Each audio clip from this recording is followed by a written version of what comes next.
the Audio Renaissance Tapes presentation of From Freedom to Slavery, The Rebirth of Tyranny in America. Written by Gerry Spence.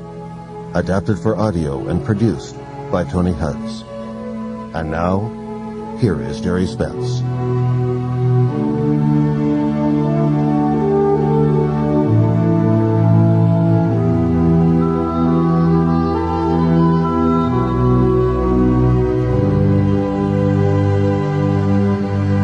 Talking about a lofty subject such as freedom is like trying to jump from rock to rock across the creek without getting your feet wet. No matter how you plan your course, you're likely to slip off into the water somewhere. The choice, of course, is whether one wishes to stay on the bank with dry feet or take the risk of wet feet to get to the other side. Doctors called upon to attend the sick cannot prescribe a cure unless they at first are able to diagnose the illness. Even before that, they must detect that the patient is ill. In the case of our freedoms, I can confidently say that the patient is in grave danger. Having said so, and should you agree in whole or in part, we have together taken the first step toward the cure.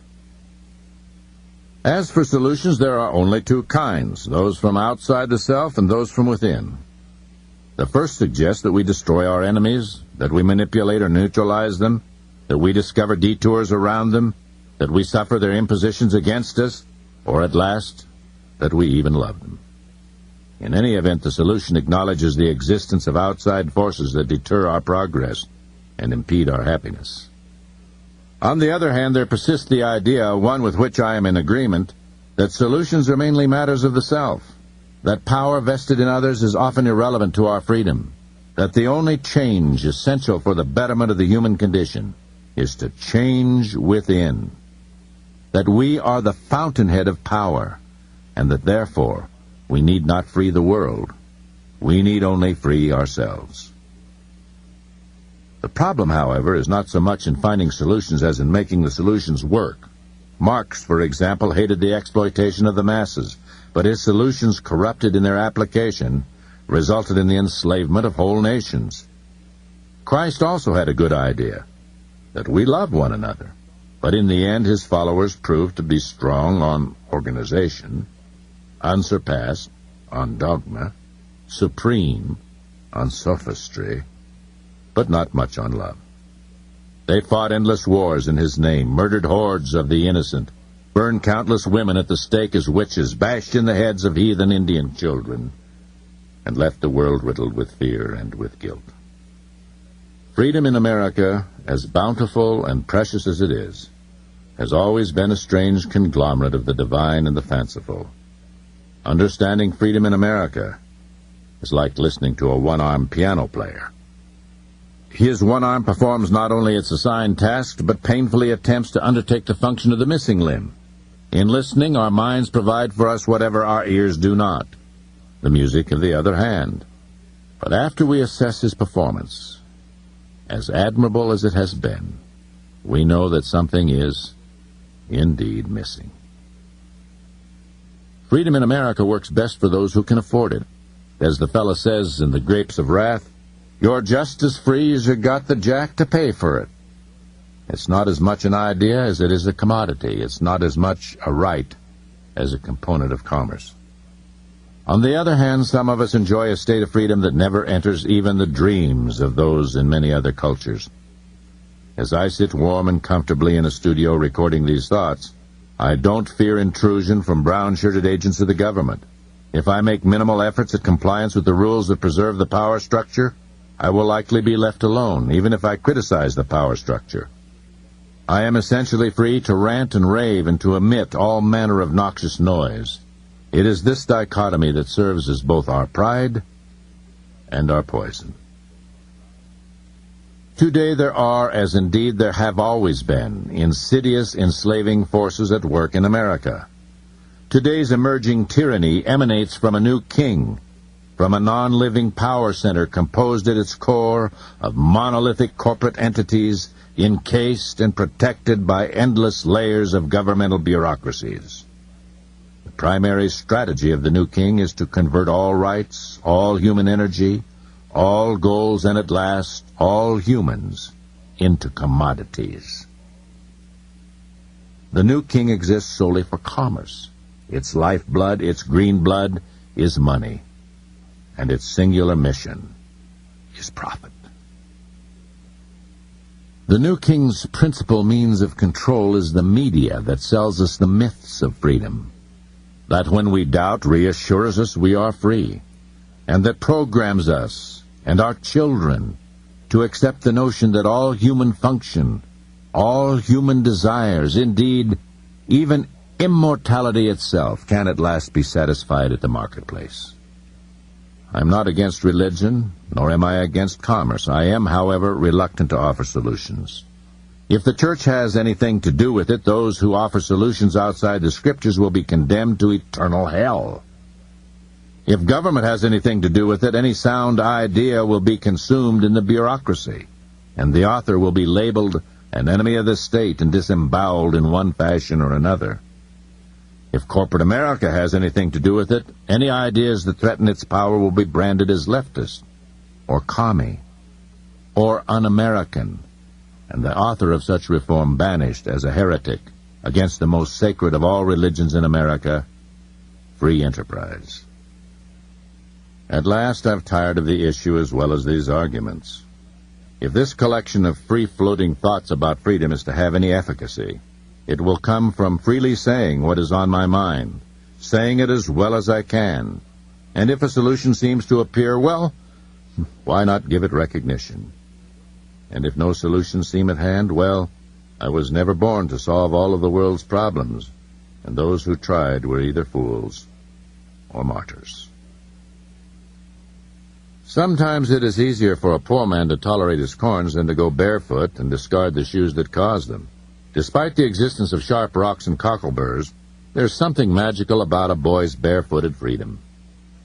If only we could convince the world leaders not to walk in each other's shoes, but instead to meet and to talk to each other in their bare feet.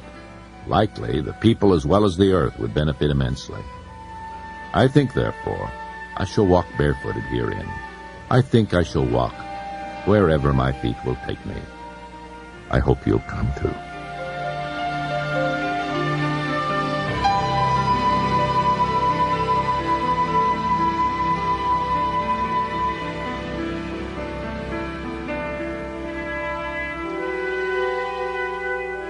The first steps on our journey will take us to the trial of Randy Weaver.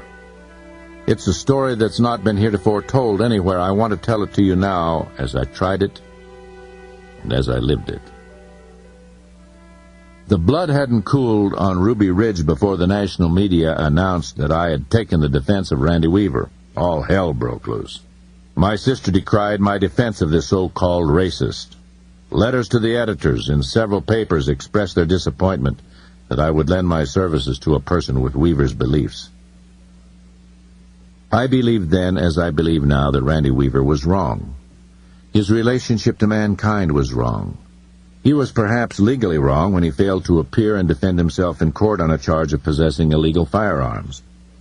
But the first wrong was not his, nor was the first wrong the government's. The first wrong was ours. In this country, we embrace the myth that we are still a democracy, when we know that we are not a democracy, that we are not free, that the government does not serve us, but subjugates us. We know the government is no longer the servant of the people, but at last has become the people's master.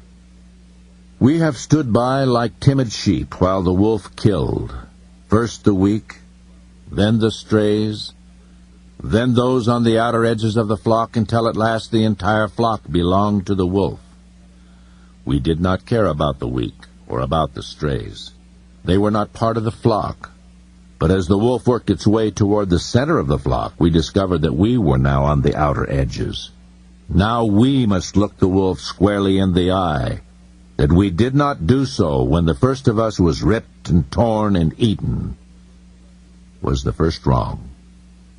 It was our wrong. That none of us have felt responsible for having lost our freedom has been a part of an insidious progression. In the beginning, the attention of the flock was directed not to the marauding wolf, but to our own deviant members within the flock. We did not care when the wolf took them. We argued that they deserved it. Indeed, the wolf cleansed the herd by destroying the weak and dismembering the aberrant element within. As time went by, strangely, the herd felt more secure under the rule of the wolf. It believed that by belonging to this wolf, it would remain safe from all of the other wolves. But we were eaten just the same. Americans whose battle cry was once, "Give me liberty or give me death," have sat placidly by as a new king was crowned. In America, a new king was crowned by the shrug of our shoulders when our neighbors were wrongfully seized. A new king was crowned when we capitulated to a regime that was no longer sensitive to the people, but to non-people, to corporations, to money, and to power. A new king was crowned when we turned our heads as the poor and the forgotten and the damned were rendered mute and defenseless, not because they were evil, but because, in the scheme of our lives, they seemed unimportant. Not because they were essentially dangerous, but because they were essentially powerless. The new king was crowned when we cheered the government on as it prosecuted the progeny of our ghettos and filled our prisons with black men whose first crime was that they were born in the ghettos. We cheered the new king on as it diluted our right to be secure in our homes against unlawful searches and secure in the courts against unlawful evidence. We cheered the new king on because we were told that our sacred rights were but loopholes by which our enemies, the murderers and rapists and thieves and drug dealers, escaped. We were told that the lawyers, those that fought for our rights, were worse than the thieves who stole from us in the night, that our juries were irresponsible and ignorant and ought not be trusted. We watched with barely more than a mumble as the legal system that once protected us became populated with judges who were appointed by the new king.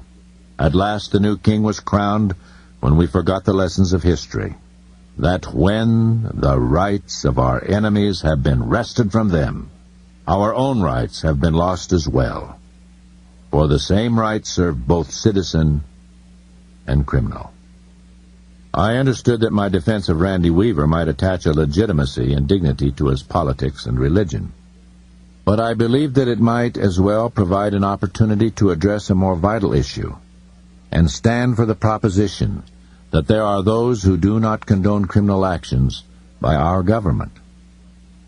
The ultimate enemy of any people is not the angry hate groups that fester within, but a government itself that has lost its respect for the individual.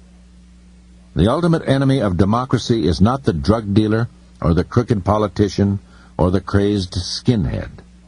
The ultimate enemy is the new king that has become so powerful it can murder its own citizens with impunity. I believed that of Randy Weaver, I would also be required to abandon my belief that this system has any remaining virtue.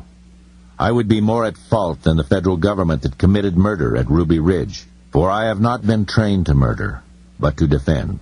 I would be less of a man than my client, who had the courage of his convictions.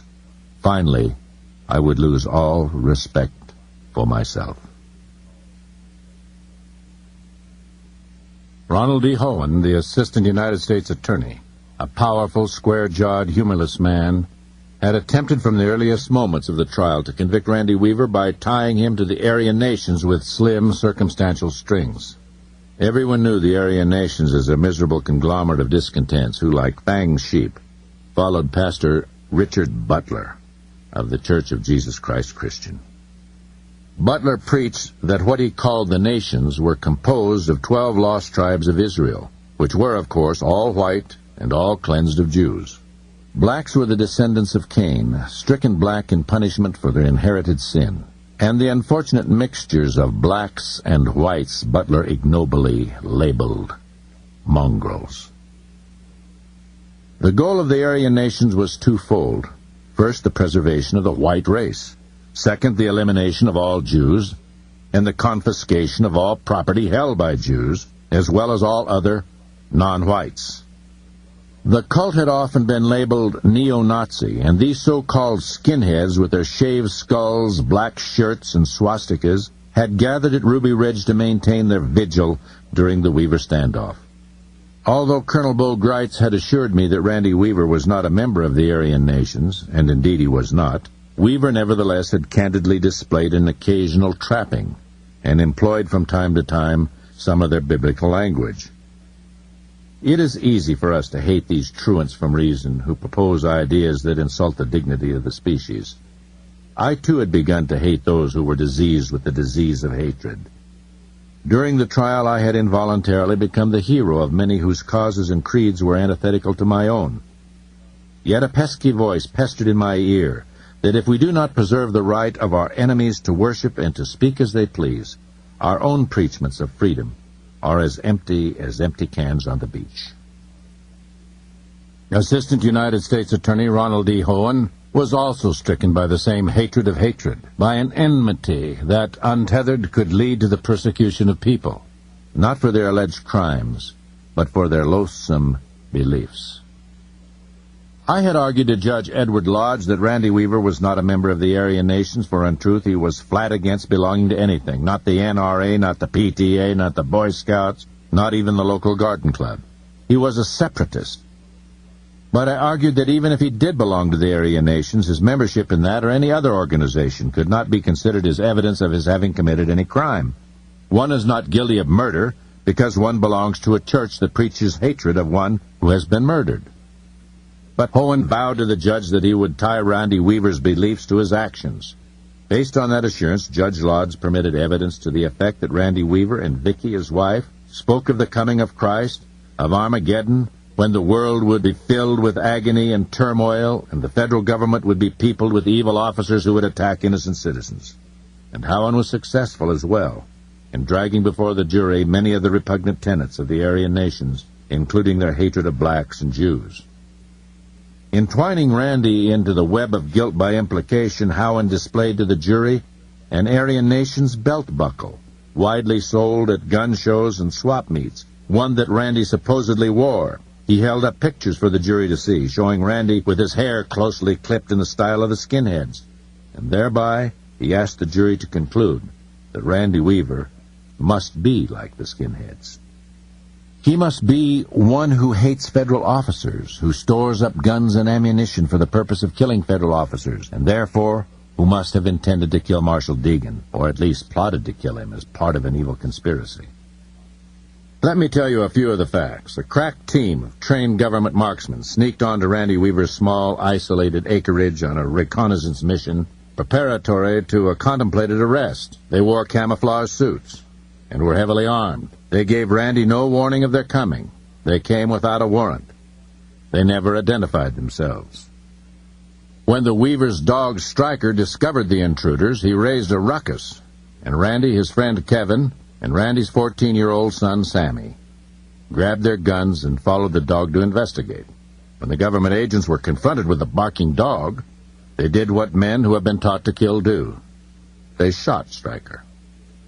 The boy, barely larger than a 10-year-old child, heard his dog yelp, saw the dog fall, and as a 14-year-old might, he returned the fire. Then the government agent shot the child in the arm.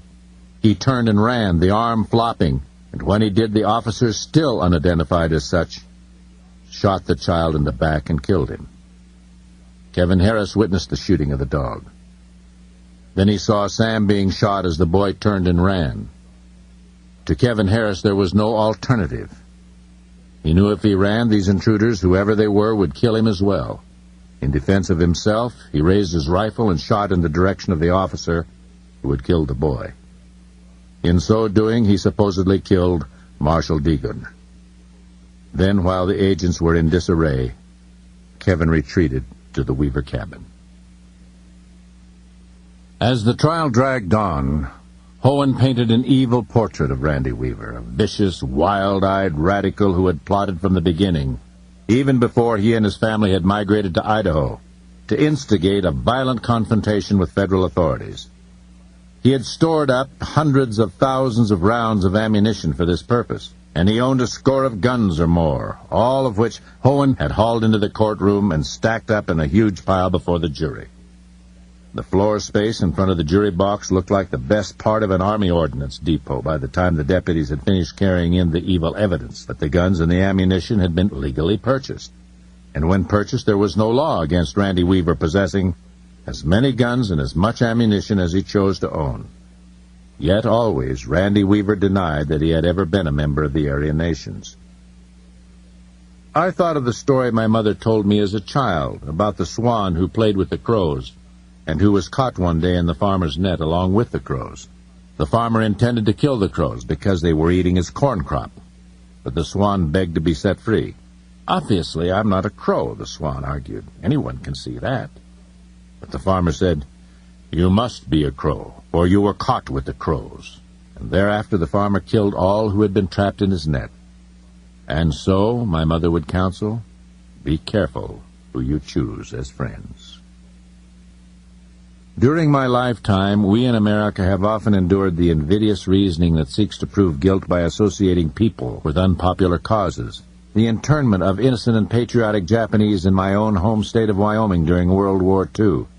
The McCarthy Inquisitions, when decent people were smeared with the taint of communism. The frightening times during the Vietnam War, when good citizens were vilified as traitors, even shot and killed, as at Kent State, should they protest a war with which they disagreed. And after the Oklahoma bombing in April of 1995, we were told that the FBI was investigating individuals as bombing suspects.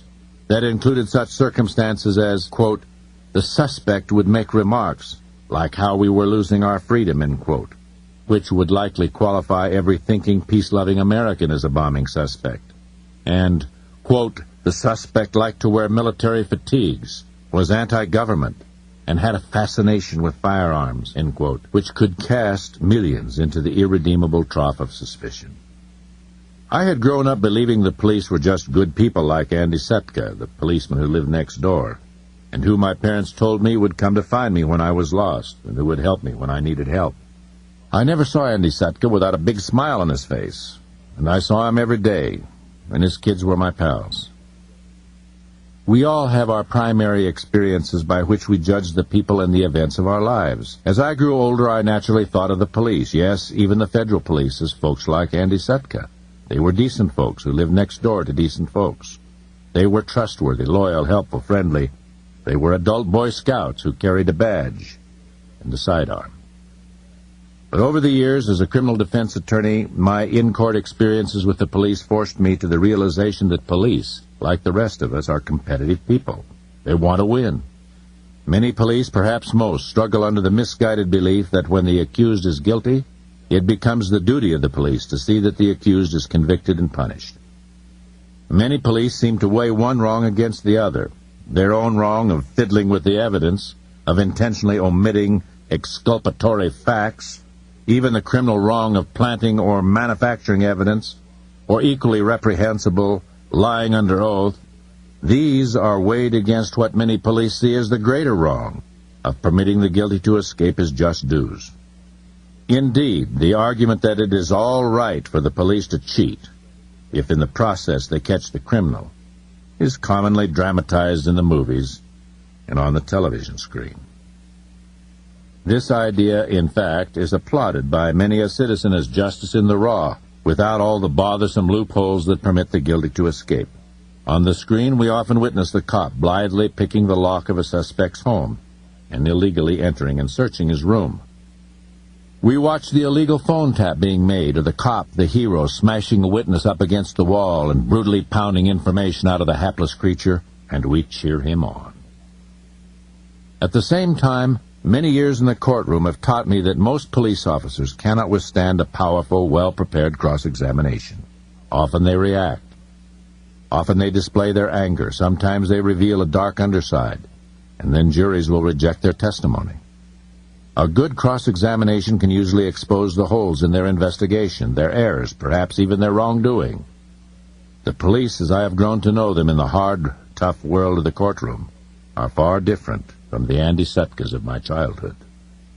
The police have become fair game, and indeed they ought to be.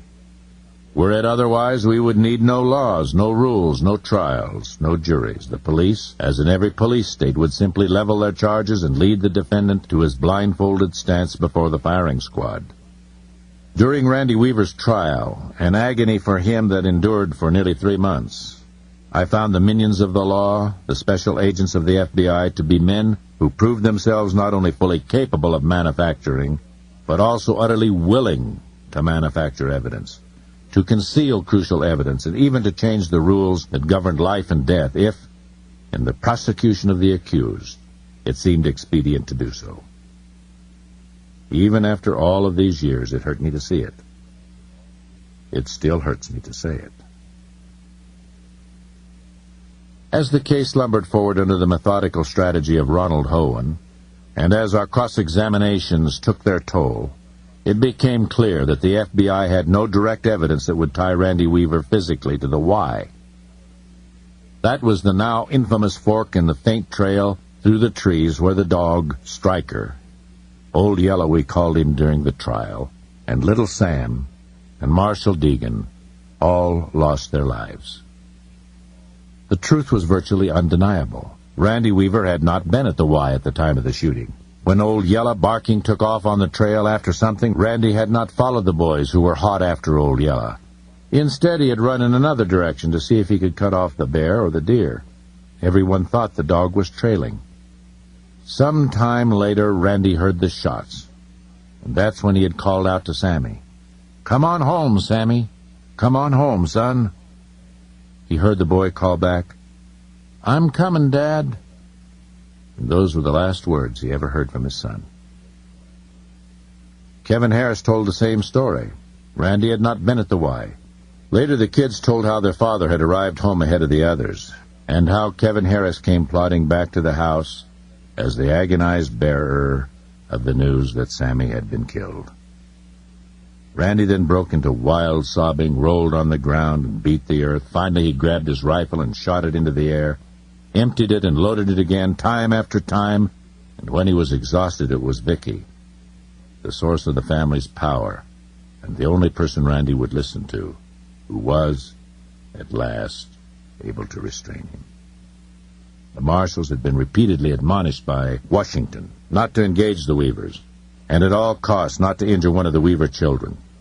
But now they had killed this small boy, shot him in the back. What should they do?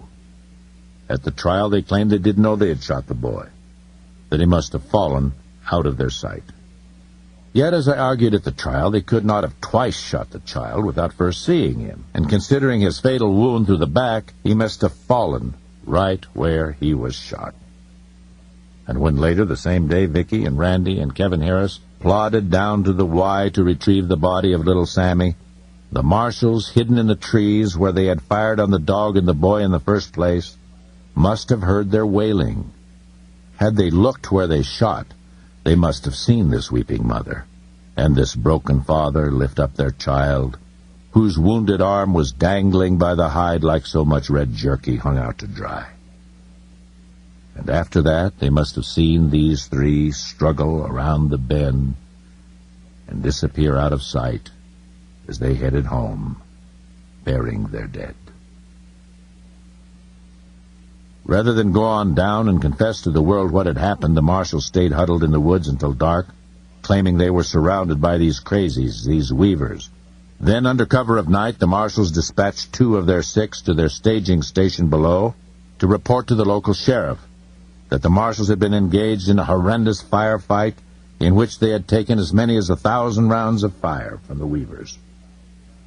They said that Officer Deegan had been murdered in the firefight, that the Weavers were heavily armed, zealous and extremely dangerous, and that they had vowed they would never be taken alive.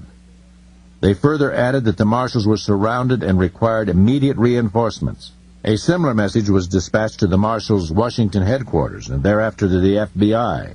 Almost immediately, the FBI dispersed its hostage rescue team to Ruby Ridge to save the embattled marshals and to put down these lunatic cultists who had them surrounded. Not satisfied with this initial report, the marshals the next day supplied an affidavit to the court that blatantly, falsely, stated that the Weavers had been shooting at the marshals from a pickup truck. And what about this supposed firefight in which the marshals took as many as 1,000 live rounds from the Weavers? During the trial, the most favorable evidence the FBI could provide was that from both sides, a total of 19 rounds had been fired. The marshals fired 14 rounds, while Kevin and Sammy fired 5. But the myth of a massive firefight persisted, and the myth was obediently recounted by the marshals at trial, because one would surmise that if there had been a firefight, well, perhaps it would go a long way in explaining how the marshals came to shoot in the back both a dog and a small boy running home. The public believes that the police enforce an unwritten code that provides an effective and summary punishment for any who have killed a police officer. People believe that it is far more serious for a citizen to kill a human being who wears a badge than to kill one who does not. The penalty imposed by the police on the cop killer is, of course, death. During the trial, certain facts and circumstances were revealed which, in several camps, argued strongly for the proposition that federal police officers undertook to execute this unwritten rule against the Weavers at Ruby Ridge in retaliation for the death of Marshal Deegan. Let me explain.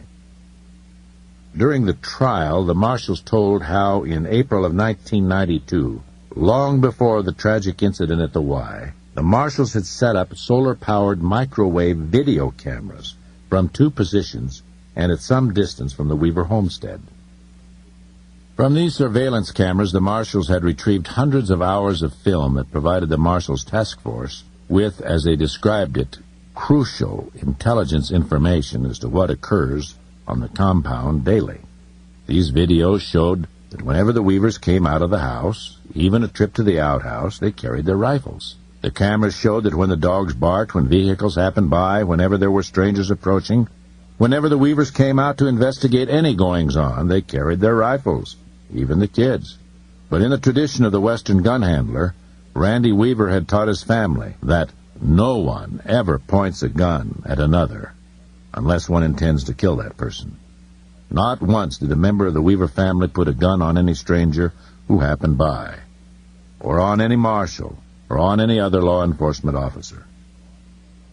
From time to time, many people had stopped by the Weaver place, some to seek information about the availability of nearby land, some to ask directions, and some just to talk. After cautious inquiry, the Weavers proved to be friendly, even inviting some of the folks to come into the house for cookies.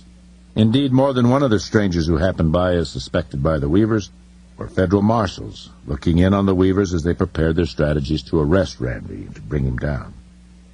The day following the shooting of Marshal Deegan, whom the jury later found had been shot by Kevin Harris in self-defense, we see from the testimony the Associate Director of the Marshal Service, one Duke Smith, and the leader of the FBI hostage rescue team, one Richard Rogers, being flown from Washington to Ruby Ridge, where they would soon take on this, quote, crazy skinhead, end quote, Randy Weaver, and his equally, quote, crazy skinhead family, end quote. According to the testimony, the 2 men were agreeing on a new shoot-on-sight rule of engagement.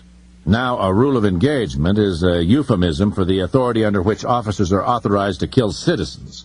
Under common law, as under the laws of all 50 states, one can intentionally kill another only in self-defense, and then only if one reasonably believes that he or a third person is in imminent peril of death or serious bodily harm. This, too, was the essence of the FBI's traditional rule of engagement, as set out in its own regulations in plain, easy English, a rule by which the FBI and its hostage rescue team were fully bound. But now we see Rogers had changed that rule. As they flew over the broad, flat plains toward the mountains of Idaho, the law of the land was changed into a simple order to kill. This new rule was no longer the law of self-defense. Instead, it now read that FBI snipers, bearing their heavy target rifles with their 10-power scopes that can put a bullet into a pea at 200 yards, could and should kill any adult at the so-called Weaver compound who was armed, whether that person was threatening with a gun or not. Thus, when Randy or Kevin, yes, when even Vicky innocently walked to the outhouse carrying their rifles, they were dead. Thus, when they ran out to see who had just driven up, as was their well-known habit, and they carried their rifles, which was also their well-known habit, they were dead. The officers who decreed into life this new death-dealing rule of engagement must have known from the hundreds of hours of surveillance films the marshals had previously collected that whenever the Weavers left the house, they were always armed. The result of the new rule was that all of the adults at the Weaver house would now be shot, thus eliminating the troublesome Weaver problem once and for all, and in effect executing the well-known unwritten penalty imposed by cops against any who kill a cop.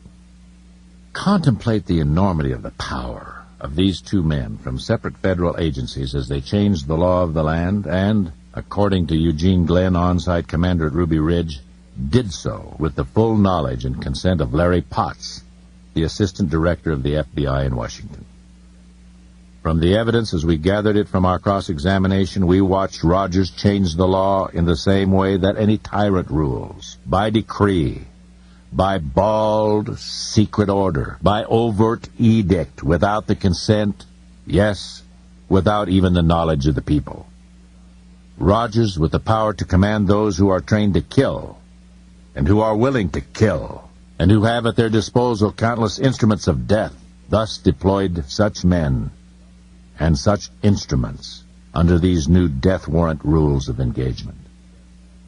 It is the rule of law that has for centuries protected us from the hoodlum, the gun-happy, and the vindictive cop. The rule of law, enacted by a duly elected and convened legislative body, is the mark of the enlightened civilization that distinguishes us from all lower forms of government that have historically enslaved the species. As Smith and Rogers flew to Ruby Ridge, the Weavers were unaware that the rule of law had been aborted, and that within hours the FBI would set up its trap, the fulcrum of which would be this new shoot-on-sight rule of engagement. Before the day was over, this new rule would account for the killing of Vicki Weaver and the wounding of all of the males still alive at the Weaver homestead. We were told that before the killing of Vicki Weaver, the new rule of engagement had been amended to read that the officers could and should shoot any armed male, as distinguished from the original language, any armed adult who presented himself or herself at the Weaver compound. But the claim that there was such an amendment made before Vicki was shot is, in my opinion, suspect, for not only was the original order to shoot any armed adult, which of course included Vicki, but it was Vicki who indeed was thus killed, for it was Vicki who from the beginning had been cast by the marshals in the role of the leader, the brains, the heart and soul of the Weaver clan, it having been the marshals' conclusion that none of the Weavers would ever surrender so long as Vicki was alive. After the shooting, and after it became clear that the sniper Lon Horiuchi, lead man on the FBI hostage rescue team, had killed an unarmed mother holding her baby, and considering the fact that no one held a warrant for Vicki's arrest, it seems more than likely that the new rule of engagement was amended after the murder of Vicki Weaver, to provide for the killing of only armed males. Without such an amendment, how else could the officers convincingly contend that Vicki Weaver's death had been just a tragic mistake? By the time Smith and Rogers arrived at Ruby Ridge, something was obviously amiss. At the scene, there was no firefight. That was plain to see. All was silent except for the heavy rumble of armored personnel carriers, tanks of a kind, and the popping propellers of helicopters, and the hollering of hundreds of uniformed men setting up their tents and packing their knapsacks, and cleaning their pieces, and preparing their equipment for war. Unbeknown to the Weavers, and under the cover of darkness, the FBI spread its hostage rescue team across the way in positions that were unobservable to the Weavers. 6 skilled sharpshooters with their sniper guns resting, ready for the kill, along with 6 observers. The FBI had made no demand that the Weavers surrender before the officers were to fire, nor had anyone even hinted to the Weavers that 6 sniper teams waited with their eyes pushed up against their scopes, ready to kill any armed male who walked out the front door. Then Randy and his 16-year-old daughter Sarah and their friend Kevin Harris stepped out, their guns pointed at no one. They were as innocent as small forest animals walking into the jaws of the steel trap. They strolled slowly toward the birthing shed where Randy and Vicki had lain the body of Sammy the day before. Their mission was one of grief, not of hostility. In their injured hearts, they suffered the need to see their beloved Sammy one last time before they buried him, to say goodbye. Then, as Randy slowly walked up to the birthing shed and reached up to open the homemade latch, Lon Horiuchi opened fire. Horiuchi's bullet struck Randy through the soft part of his underarm, leaving a neat, round hole the size of a lead pencil. "I'm hit," Randy hollered, and when Sarah saw that her father was alive but stunned, she jumped in behind him and began pushing him out ahead of her. They had run, the three of them, Kevin in the rear, toward the house. They had run with their backs to the snipers. And under my cross-examination, Horiuchi admitted that he was trying to kill the running Harris. For was not Horiuchi a sniper trained to kill, committed to kill, in accordance with the new rule of engagement? And Randy Weaver and Kevin Harris, weren't they armed? More than that, Horiuchi admitted he believed it was Harris, not Weaver, whom he had shot in the first place, although Weaver stands about 5'7" and Harris stands well over 6 feet tall. And at the door, of course, stood Vicky, armed only with her 10-month-old child, Elisheba, at her breast. "I'm hit, Mama," Randy had cried to Vicky as he ran toward the door that Vicky had been holding open for him. "I'm hit." "Get in here," Vicky shouted. And those were her last words. We know the rest. Horiuchi's bullet smashed into her head and blew off the side of her face. And after she fell, Randy pried the baby from her hands, and Randy and Sarah dragged the body of their slain wife and mother over to the side of the kitchen where she lay, her blood flooding the kitchen floor. Sarah spread a blanket over her dead mother. And after that, the body lay there for many days in the hot August air, rotting before the sight of the children, before the small child Rachel, the crying baby, and Sarah huddled with her father, waiting to be killed. And in the other room, Kevin Harris lay slowly dying of his chest wounds from the same bullet that had killed Vicky, and sometimes he begged Randy to kill him, to take his gun and to shoot him in the head, to stop the unbearable agony. In the meantime, the FBI sent agents who crawled into the house and stuck listening devices under the floor. And although Randy many times screamed out to the officers that they had killed his wife, the officers pretended that they did not know she was dead, and they mercilessly taunted the family. "Did you sleep well last night, Vicky?" And, "Show us the baby, Vicky." And, "What did you have for breakfast, Vicky?" "We had pancakes." And on it went. And the officers placed a robot on the front porch that was equipped with a sawed-off shotgun, and the FBI approached the Weaver house only in an armored personnel carrier. And the FBI brought up its negotiator, who spoke to the Weavers over a bullhorn. The FBI kept spotlights on the small house all night and played loud music so the people inside couldn't sleep. And the FBI tried to drive the people, if not out of the house, then out of their minds. Perhaps by now we have forgotten why Randy Weaver wouldn't come down to be arrested in the first place. He was not a criminal. He had never even collected a speeding ticket during his lifetime. He had been honorably discharged from the Army, collecting a number of meritorious citations. But he had principles, old-fashioned principles, like a belief that a man becomes what a man does, which of course made it quite impossible for him to become a snitch for the alcohol, tobacco, and firearms agents. We remember that an agent for the ATF, for our government, had talked this thoroughly peace-loving man into sawing off a shotgun for money. And once having talked him into it, the ATF sprung its infamous trap. The agents demanded that Randy snitch for them, or else they'd charge him with a gun violation and send him to prison.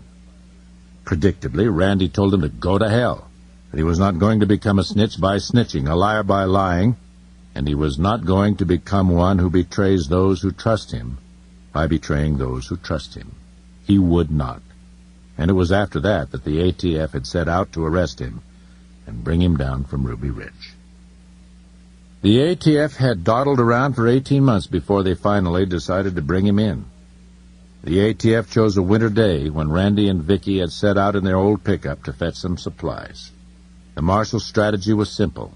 They parked an old pickup camper on a bridge as if it were stalled. Inside the pickup, several heavily armed marshals waited, guns at ready, and another marshal had taken a strategic position above the bridge, where he lay in wait in his white camouflage suit, his machine gun leveled on the scene below.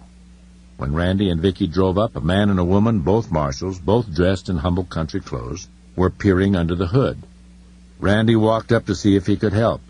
At that moment, the officers emerged from the back of the camper, guns drawn, and put him to the ground. Vicky, too, was thrown to the ground. That night, the officers threw Randy in jail, and Vicky was released to drive home alone. The next day, Randy was taken before Magistrate Stephen Ayres, who, at the trial, testified that he had released Weaver on his own bond. Under the relentless cross-examination of Chuck Peterson, our associate, the magistrate admitted that he told Weaver that if Weaver appeared for trial and if he lost, he might lose his house, the family's major asset. That was a fearsome message Randy and Vicky would never forget. Magistrate Ayres also admitted he had misadvised Randy as to the law in this matter, but Magistrate Ayres never corrected the error. Faced with the fear of losing their home if Randy lost his case, Randy and Vicky began to ask simple questions. How could Randy ever win the case? He had sawed off the shotgun, hadn't he? And that was illegal, was it not? And the feds had him cold on audio tape when he sold the sawed-off shotgun to the undercover ATF agent. Neither Randy nor Vicky were versed in the sophisticated law of entrapment. As they saw it, if Randy lost the case, the government would take the family's home, and where would the family go then? And if they were homeless, the government would probably take the kids from them as well. As the facts and the law was presented to them, they had no alternative but to stay where they were and to pray.